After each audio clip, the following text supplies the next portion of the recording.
Parang sir, matagal na yan dyan? 16 years na daw ito eh. Parang naging baboy na siya, guys. So ayun, magandang araw sa atin mga idol. Bali, manonood na naman tayo ng mga isa sa mga kakaiba at hindi pang karaniwang mga video sa mundo ng internet mga idol. Bali, kung gusto niyo pala mga idol ng mga ganitong klase ng mga content ay please subscribe to our channel para maging updated ka kapag may mga bago tayong mga videos. Bali, ang papanoorin natin ngayon ay si Daddy Frankie. Bali mga idol, kung gusto niyo makilala si Daddy Frankie ay pwede nyo bisitahin ang YouTube channel niya at pwede nyo siyang subscribe para maging updated kayo lahat kapag may mga bago tayong mga videos. Bali, ito yung title ni Daddy Frankie, ang pagsagip sa lalaking 15 years nang ikinulong ng kanyang pamilya part 1. So, kung mapapansin niyo ito yung mga hindi pang karaniwang sitwasyon yung mga ganito mga idol, ano? So, play natin. Parang sir, matagal na yan dyan? 16 years na daw ito eh. Parang naging baboy na siya, guys. Oo nga mga idol, para siyang naging baboy na yung itsura niya, no? Yung ayos niya, yung sitwasyon niya.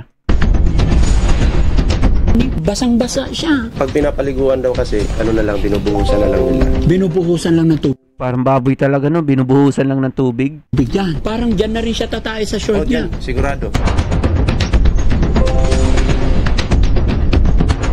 Kuya, anong pangalan mo? Anong pangalan mo? Ha?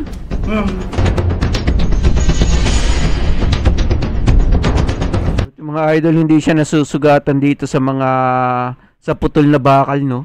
Ay, parang naging baboy talaga, grabe. Ayun, no, delikado kapag lumabas yung mukha niya o kaya yung kamay niya, no? Pwede siya ma-tetanus. Delikado. Ano yung kinakain niya? Plastic. Plastic? Minunguya niya yung plastic.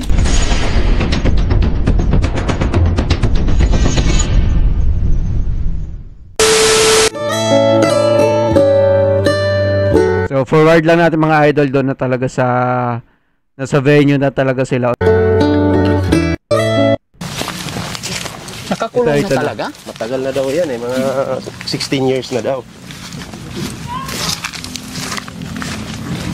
Ay, hala. Ano na nangyari? Sinadya talaga mga idol na gawaan siya ng kulungan niya, no? Nakakalungkot yung mga ganitong mga sitwasyon. Ay, Diyos ko po. Parang sir, matagal na yan dyan? 16 years na daw ito eh. Parang naging baboy na siya, guys. Bali mga idol, kung ano mga comment, mga reaction o mga ideya ninyo, pwede yung gamitin yung comment section natin para marami rin makabasa. Naman. 16 years na siya nakakulong 16 dyan? years. Hindi na siya, basang-basa siya. Nagano siguro itong mga idol, nagka-mental breakdown siya. Nakakatawa. Pero buti hindi siya nagwawala o nananakit. So, malalaman natin yan. Pag pinapaliguan daw kasi, na lang, binubuhusan na lang nila. Binubuhusan lang ng tubig yan. Kaya nga, pumayat. Eh, tignan mo yung damit niya. Parang dyan na rin siya tatay sa short niya. Dyan, sigurado. Dyan na. Tapos agresibo siya pag pag nagugutom. Ay, rin. Nagiging agresibo din mga idol. Agresibo siya. Tignan mo yung niya, yung pantalon niya parang puno na ng tae. Ha?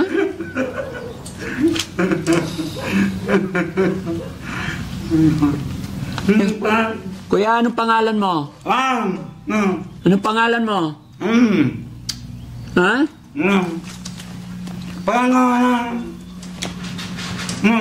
Anong pangalan mo? Ha? Ay, pati yung mga buhok niya mahaba. Diyan na rin siya nakahiga, ano? Diyan na rin. Diyan na rin.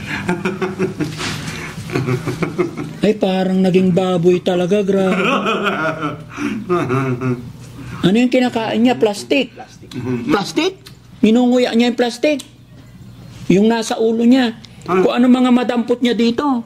Yung pinaglalagyan ng pagkain yan. Yung pinaglalagyan ng pagkain, yung minunguya niya. Grabe mga ganitong sitwasyon mga idol, ano? Ang hirap kaya kung talagang kapamilya mo siya, ang sakit sa dibdib. Pero siguro wala rin talagang magagawa yung kapamilya niya. Dahil sa, kung sa lahat din sa buhay, no choice din talaga sila. Yung ano niya, yung hair niya. Nananakit ba to? Noon daw nananakit, pero iwan ko lang ngayon. So 16 years na siyang ganyan. 16 years. O maaari nga kasi yung rehas nakalakalawang na. Ano pangalan niya? Di ko yung kamag-anak yung nakakaalam. Saan ang mga kamag-anak? Alam din. Malalayo sila rito? Magkalapit lang kami dito sa Pero kawawa naman, ginawa na parang na siyang baboy. Kuya, ano pangalan mo? Tanggalin mo yung plastic na kinakain mo. Tanggalin mo muna yung plastic. Tapon mo, tapon mo. Ha? Tapon mo yung plastic. Tapon mo muna yung plastic. Tapon mo. Hindi, yun nasa bibig mo. Hindi pagkain yan. Plastic yan. Akin na. Yung plastic, tapon mo. Palit tayo, palit. Parang hindi nakakaintindi mga idol.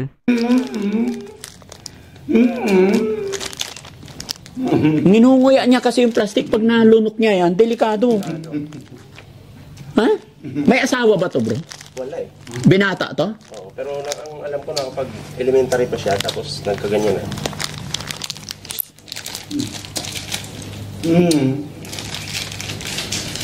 Baka hindi niya rin alam kainin yan. Oo, tinapon niya yung plastic. No? Marunong din. Alam niya rin. Binuksan niya rin. Tanggalin natin yung plastic. Ayan oh. Tatago siya pag binabigyan ng pagkain. Doon daw talaga yung kumakain pag kakain na siya. Oo. Sa gilid. Pero kawawa naman.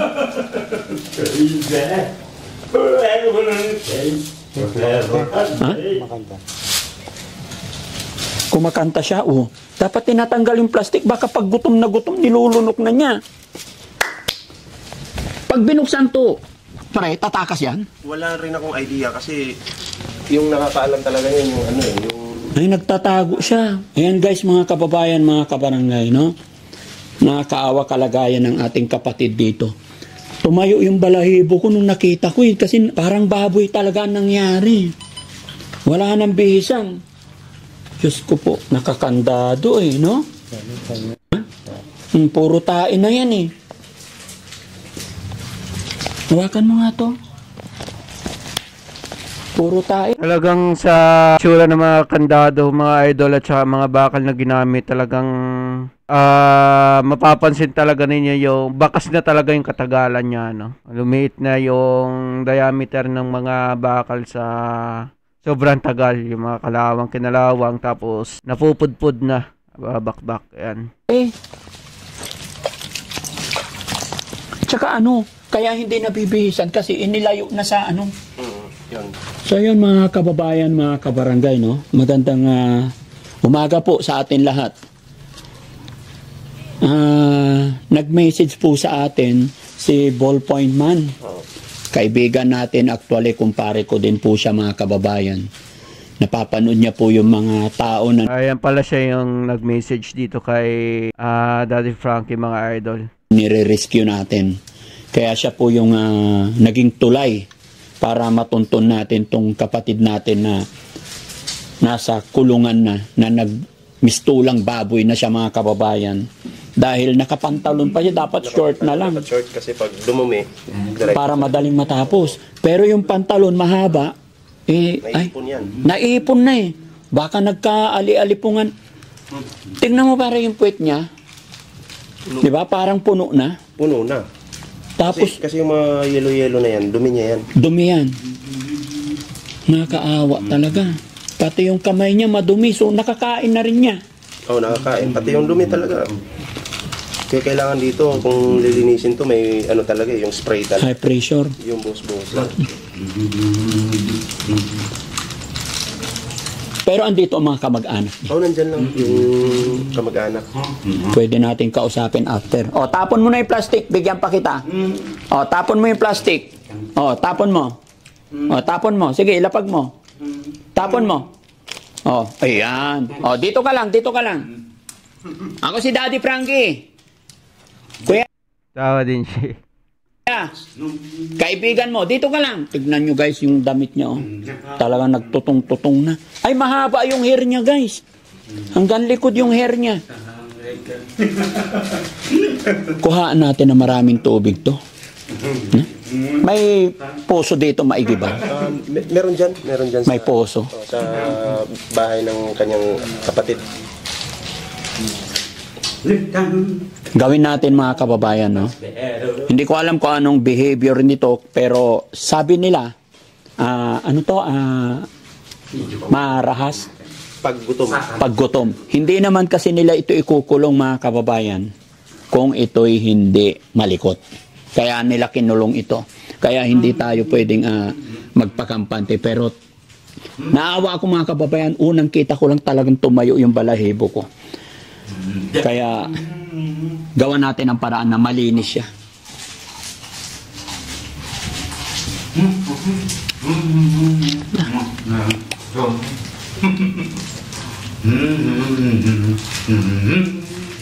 Ito hindi siya Umaawit-awit din siya. Kasakit pag matutulog, dyan na lang. Dyan na lang talaga basa. Tapos yung yelo na yan, dumi yan. Kain niya yan. Oo. Ano kaya yan siya kapag nagkasakit, no? Talagang kusa na lang gumagaling dyan sa loob. Kawawa naman. Kahit mapalitan man lang ng damit.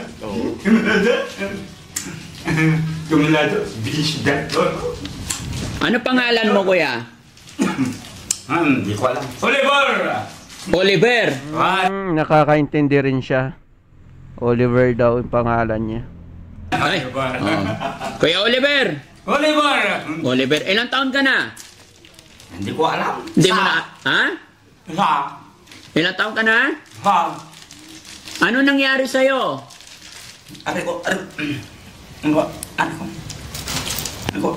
Ano nangyari sa'yo, Kuya Oliver? Ha? Ano nangyari sa'yo? Bakit ka nila kinulong?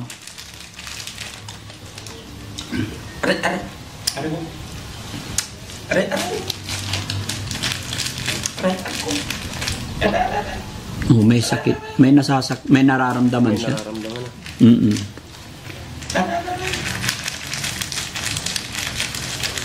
Kaya Oliver, anong nangyari sa'yo? Anong masakit? Wala na talaga, no? Naging kawawa na yung kalagayan. Siyempre, nakaganyan lang lagi. O, tignan mo yung kamay. Tayo nga, pag matutulog sa simento kahit walang tubig, pagising, kinabukasan, sakit na yung likod eh. Oo. Ito pa kaya eh, Basa. basa.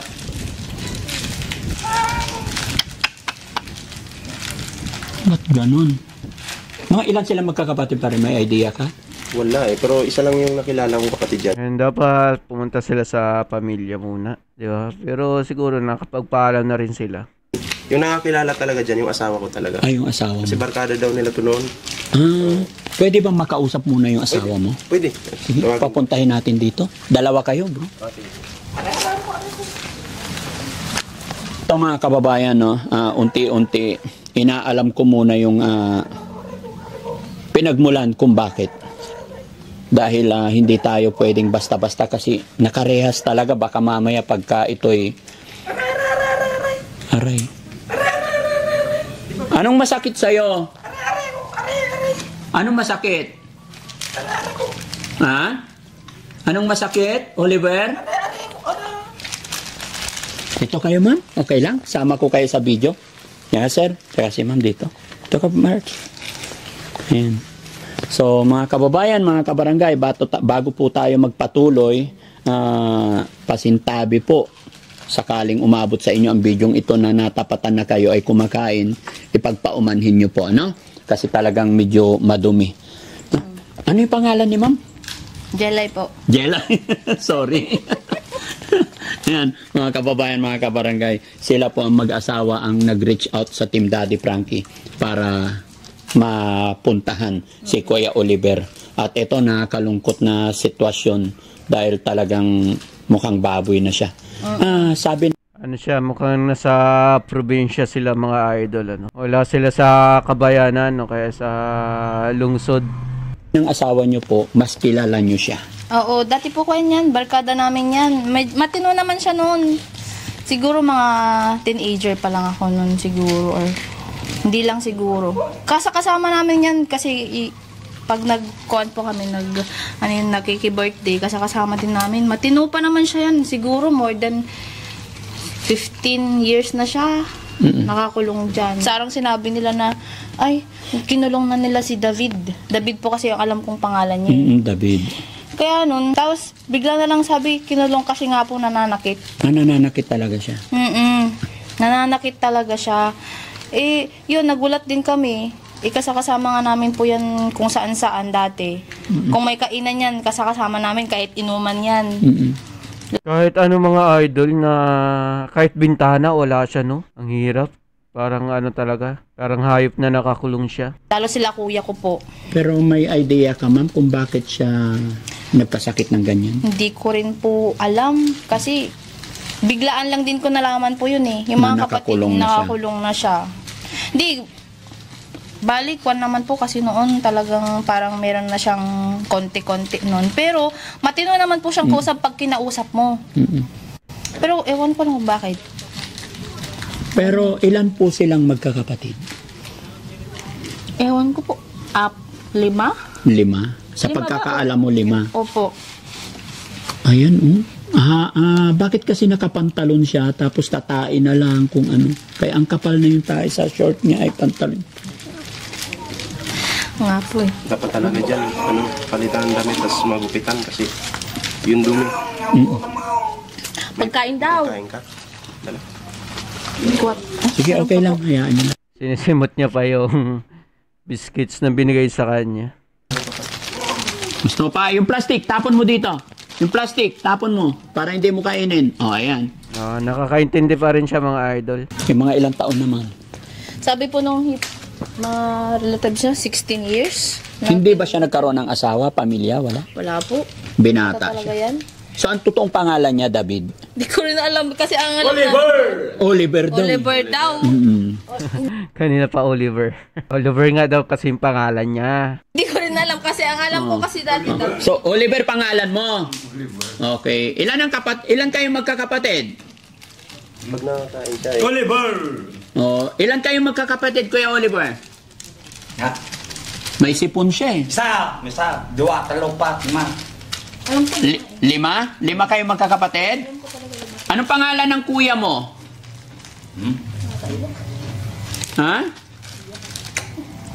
Anong pangalan ng kuya mo? Ikaw?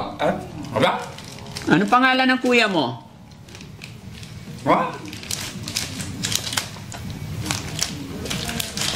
Nangyaynagan mo? Oliver! Oliver talaga. Oliver! Hindi na siya tumatago mga idol sa sulo kapag kumakain siya. Nagan ni Manong. Oliver, Kuya Oliver, ilang taon ka na po? May ba? Gusto mong lumabas dyan? Maligo tayo? Ha, Kuya Oliver? Lalabas tayo dyan, ha? Maligo tayo, ha? Ligo tayong dalawa, gusto mo? Kuya Oliver, lalabas tayo, ha? Maligo ka, ha? Para hindi mo nakakain yung Tapos ano na rin kayo, hinatira na rin ng ano yan, ng tubig na inumin. Paano kayong inumin niya dyan, no? dumi. Ayan, kinakain niya pati plastic. Siguro hinatiran rin siya kasi hinatiran siya ng pagkain, baka kasama na yung tubig na inumin. Talaga? Kaya Oliver, lalabas tayo, ha? Ilalabas kita dyan, maligo tayo. Para malinis yan, no? Habang nasa labas ka, lilinisin yung bahay mo. Ha? Kuya Jesse, ilalabas natin, papaliguan natin. Wala pala yung tubig. Ay, dalhin natin doon sa puso. Oo. Kasi pag hahakutan natin yung tubig, maraming tubig kailangan. Kasi tingnan mo yung hair niya, napakahaba, nasa ilalim na, oh. Hanggang sa likod niya, mahaba na. Tapos yung pantalon niya, guys, punong-puno na yan ng dumi. Pero kausapin muna natin yung kapatid niya. Sir, okay lang? Okay Patawag? Okay naman. Sige. Tawagin ko. Oh yes, sir. Please lang. Baka makakuha tayo ng idea kung ano pwedeng gawin. Ha? Nangingi pa siya. Kain. Bibili tayo ulit. Wait lang ha. Gutom na gutom. Gutom na gutom mga kababayan. Ha? Pagkain mo. Mabisin ka. Apay mabisin ka. Ha? Aguray ka. Nadamdama Meron pa. Wen Mga salitain idol. Hindi ako kasi marunong sa ibang mga lingwahe. Ano yun, Ilocano? Comment na lang kayo mga idol kung anong lingwahe yun. Aguray. Wen. Chotomatiko dasay. Kuha tayo ng pagkain. Baka mayroon pa sa sasakyan. O anything. Dali. Oo, sandali lang. Okay lang. Kasi mahirap kasi itong i-control pag gutom. Pag busog to. Ay, sir, magandang hapon. Sir, okay lang dito. Okay lang, sama kan. Kayo pong kapatid niya. Po, sir. Ilan po kayo magkakapatid, sir? 6, sir. 6. Pang ilan po si Kuya Oliver? Pang-5, sir, Pang-5. Ang birthday namin na huling lalaki.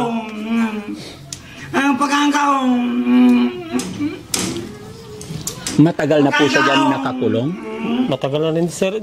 Dati sa bahay na, yan, yung... sa bahay niyo. Pero yung nanay ko naman na ano sa tahingan niya pagkaganyan.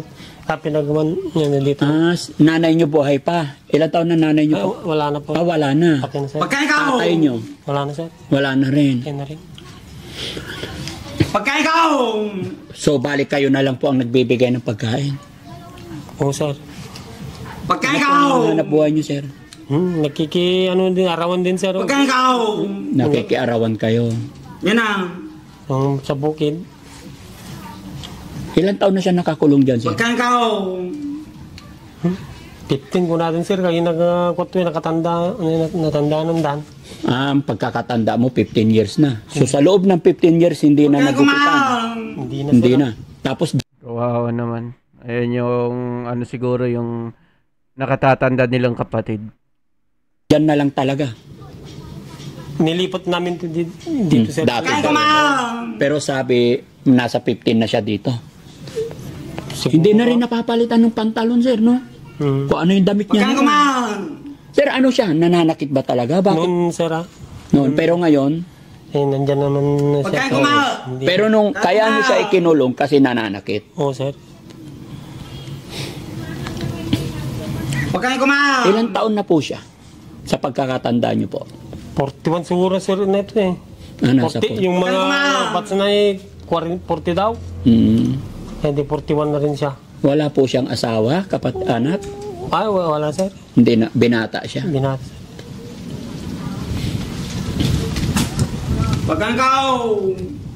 Kawawa yung kalagayan niya, sir, no? Ayan, oh. Talaga, sir, ha? Ha? Ganyan na talaga niya, sir, siguro. Pag ako naman, pinakain ko, tapos punta na ako kung may trabaho sa bukid. Pinapakain nyo lang. Pinapakain Paano ko siya inaalaga? Binubuhos-buhusan lang ng tubig. Oo, sir, ganyan na lang. Pagkain, tapos tubig, binabantay ko na lang tubig. Ang tubig niya, ito. Oo, sir. Yung isang slice lang muna. Huwag mo ibigay lahat kasi madudumihan. Masayang-masaya siya pag bigyan ng pagkain. Masaya siya sa pagkain. Parang ngayon na lang rin yung kaligayahan niya. Kaya kapag nagugutom siya, agresibo din siya. Gutom na gutom siya. Mabisin ka? Well, sir. Ano yung inaganti manong mo? Iwan ko, JJ. JJ. Isa. Alam naman niya yung... Yung lahat. Marunong ka kumanta. Oh. Kantahan mo muna ako isa. Kakanta pa. Oh. Ang jaka mo. Kanta muna isa. Oh, sige, kain muna. Nadamdama, ubusin mo muna. Kunin niya pa yung iba. Hindi muna sa kanya pinigay kasi baka marumihan lang dyan sa kanya. Kailangan mabusog muna siya mga kababayan kasi ayon po sa kanila, nakikita nyo naman yung attitude niya. Medyo aggressive siya pag gutom. Pero ganun naman talaga, hindi na dapat ipagtakayan mga kababayan. Kahit sino pong tao pag nagugutom, magwawala talaga, no? Patingin ang tiyan mo, Kuya Oliver. Patingin ang tiyan, iangat mo nga yung damit mo. Taas mo daw yung damit mo. Kung tignan daw yung... Patingin yung tummy mo, Kuya Oliver, itaas mo yung damit. Hindi, yung damit. Ganyan o, ganyan, itaas mo lang. Itaas mo lang Hinahanap niya pa yung pagkain. yung damit mo. Itaas mo natin yung damit. Yung ano niya, laki na ng, yung puno ng dumi. Oo, sir. Buti hindi siya nagkakasakit na ganyan. Basa. Basa yung buong katawan niya. Oo, sir. Binubusan ko na lang yung... Binubuhusan mo na lang talaga ng tubig pagka... Parang ano talaga mga idol, no? Parang baboy. Parang alagang hayop. Siyempre, mahirap din kapag buksan nila at physical nilang ayusan. Ano? Ayaw naman yung tanggalin kasi yung kanya, sir. Yung damit niya at sa pantalon niya. 2 beses ko nung pinakain yan, sir. Kaya gusto niya, ano. Hindi, pagkanin, sir, tsaka talagang mabubusog din siya, no? Pero ang payat na niya. Pwede ba natin siyang, sir? Ilabas?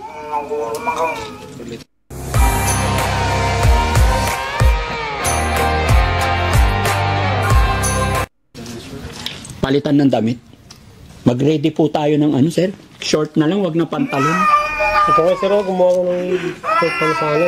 Tanggalin niya yung sana. Oo, tatanggalin nga yan, sir. Pero kailangan busugin muna natin. Tapos paliguan sa bomba, kung meron. Sandukan ko na lang ng tubig dito, sir. Diyan. Kung lilimang timba, kulang. Kaya kailangan sa gripo. Baka matakot yung mga tao dyan. Hindi po. Siyempre, babantayan natin. Pahingin ka, tinapay 2. Ha? Mabisin ka? Oo, sige. Ubusin mo, kain muna, kain muna. Meron din, no? Meron ka din. Kasi sir, baka magkasakit siya lalo pag ganyan. Dire-diretso basa siya eh. Pagka hindi na binusan, dyan na matutuyo. Matutuyo. Parang baboy mga kababayan, tuwing umaga hapon, buhusan ng tubig. Buong katawan. Yung mga nasa ulo niya, puro mga dumi na yan.